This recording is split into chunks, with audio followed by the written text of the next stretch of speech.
بسم اللہ الرحمن الرحیم ویورز، آپ دیکھ رہے ہیں views with news to you. امید ہے آپ خیریت سے ہوں گے۔ آخرکار رانا ثناء اللہ نے اپنی مرضی کی جو سمری تھی وہ منظور کروا لی۔ 41 کروڑ روپے کے ضمنی جو فنڈز ہیں، ضمنی گرانٹس ہیں، وہ منظور کروائی گئی ہے۔ یہ جو عمران خان کا دھرنا آ رہا ہے، یہ ممکنہ لانگ مارچ آ رہا ہے، اس سے نپٹنے کے لیے، اور رانا ثناء اللہ کو مکمل اختیار دیا گیا ہے کہ وہ امن و امان برقرار رکھنے کے لیے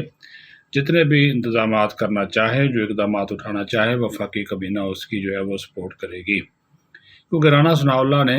2 آپشنز جو تھے وہ عمران خان کے حوالے سے وفاقی کابینہ کے سامنے آج رکھے۔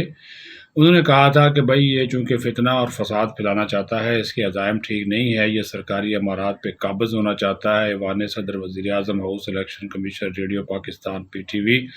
یہ تمام جو سرکاری اہم امارات ہیں اس کے اوپر یہ اپنے کارکنوں کو گھسا کر وہاں پہ قبضہ کر کے بلیک میل کا حکومت کو اور اداروں کو کرنا چاہتا ہے الیکشن کے حوالے سے۔ تو ایسی رپورٹس ہمارے پاس موجود ہیں۔ پہلے انہوں نے بتایا کہ یہ 12 سے 17 اکتوبر تک لانگ مارچ کرنا چاہتا تھا، لیکن جب ہمیں پتہ چل گیا تو اس کے بعد یہ اس سے پیچھے ہٹ گیا، اور اب یہ نئی تاریخ کا اعلان کرنے والا ہے جو کہ اس مہینے کے آخر میں بھی ہو سکتی ہے۔ تاہم انہوں نے کہا کہ ہماری پوری نظر ہے، ہمارے لوگ جو ہیں وہ اس کی لوگوں کے اندر موجود ہیں، اور جو بھی یہ پلان کرے گا اس کا جواب جو ہے وہ دیا جائے گا۔ تو وفاقی کابینہ نے یہ کہا کہ آئین اور قانون کے مطابق جو بھی آپ اقدامات اٹھائیں گے، وفاقی کابینہ اس کی جو ہے وہ مکمل حمایت کرے گی، اور اس کی اجازت بھی انہوں نے کہا کہ آپ کو دیتی ہے وفاقی کابینہ کہ آپ امن و امان کے قیام کے لیے، شہریوں کے جان و مال کے تحفظ کے لیے، اہم امارات خاص طور پر ریڈ زون کی سیکیورٹی کے لیے جو بھی اقدامات اٹھائیں گے، پوری کابینہ جو ہے وہ آپ کے پیچھے جو ہے وہ کھڑی ہوگی۔ دوسرا ایک اہم ایشو جو کہ رانا ثناء اللہ نے بات بتائی کہ کس طرح ان کو گرفتار کرنے کی کوشش، اور انہوں نے کہا کہ یہ جعلی مقدمہ تھا جو کہ یہ پیش کیا میرے خلاف اینٹی کرپشن کا ایک بنایا گیا پرانا 3 سال پرانا، اس کا ریکارڈ نکالا گیا اور اس کے جعلی طریقے سے وارنٹ گرفتاری جاری کی گئی، اور انہوں نے کہا کہ میں نے اس کو چیلنج کر دیا ہے عدالت میں۔ اس کی بھی وفاقی کابینہ نے جو ہے وہ مذمت کی ہے، اور کہا کہ اس قسم کی سیاسی انتقامی کارروائیاں صرف اور صرف یہ پی ٹی آئی والے اس وجہ سے کر رہے ہیں تاکہ جو ان کے خلاف ایکشن ہونے جا رہا ہے وہ اس سے خود کو جو ہے وہ بچا سکے۔ اور ساتھ ہی ساتھ پھر ایک ایسا مرحلہ بھی آیا کہ جب اہم ڈیسیجن لینے تھے تو اس میں پھر سرکاری افسران کو باہر نکال دیا گیا، کیونکہ آپ کو پتہ ہے کہ آڈیو اور سائفر کے معاملات جب آئے تھے تو اس کے بعد اب ٹیلی فون ٹیپنگ، ہیکنگ شیکنگ کے معاملات بہت سیریس ہو گئے۔ جب ان کو باہر نکال دیا گیا کابینہ کے اجلاس سے تو دوبارہ ایک مرتبہ پھر سویپنگ کی گئی، باقاعدہ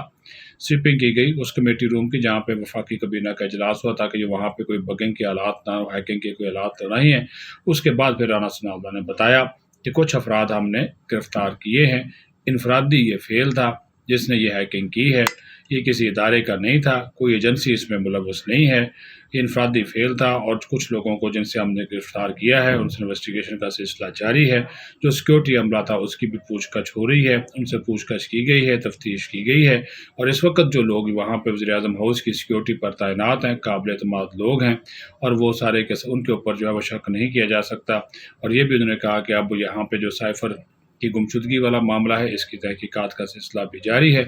اور آنے والے دنوں میں جو وزارتی کمیٹی بنی ہے وہ اپنی رپورٹ جو ہے وہ پیش کر دے گی۔ تاہم انہوں نے بتایا کہ ایک مرتبہ پھر یہ بات بتائی کہ کوئی ادارہ، کوئی خفیہ ایجنسی یہ ہیکنگ میں، یہ ٹیلی فون ٹیپنگ میں ملوث نہیں ہے۔ یہ جو بگنگ جو جن لوگوں نے یہ ہیک کیا ہے یہ انفرادی طور پہ کیا گیا، کچھ لوگ اس میں اندرونی طور پر بھی ملوث ہو سکتے ہیں جن کا بھی پتہ جو ہے وہ چلایا جا رہا ہے۔ تاہم انہوں نے کہا کہ ہم اس کی مکمل تحقیقات جو ہے وہ کر رہے ہیں۔ وزیر اعظم نے کہا کہ اس کو جلد مکمل کیا جائے جتنی جلدی ہو سکتا ہے، اور وزیر اعظم ہاؤس سمیت تمام جو اہم امارات ہیں، دفاتر ہیں، ان کی فول پروف جو سیکیورٹی ہے اس کو یقینی بنایا جائے گا کہ یہ لیکیجز جو جہاں پہ ہو رہی ہیں یہ نہیں ہونی چاہیے۔ اور ساتھ ہی ساتھ انہوں نے یہ بھی کہا کہ اس وقت جو سچویشن ہے اس میں ہمیں جو الیکشن کروانے کے حوالے سے عمران خان کے مطالبات ہیں تسلیم نہیں کیے جا سکتے، وقت پر انتخابات ہوں گے، جبکہ پنجاب میں یا خیبر پختونخوا میں اگر کسی قسم کے حالات اس قسم کے ہو جاتے ہیں تو پھر وفاقی حکومت آئین اور قانون کے مطابق اپنے اختیار کو جو ہے وہ استعمال کرے گی۔ یہ بڑا زمانی اور معنی خیز جملہ دونوں کہا جا سکتا ہے، کیونکہ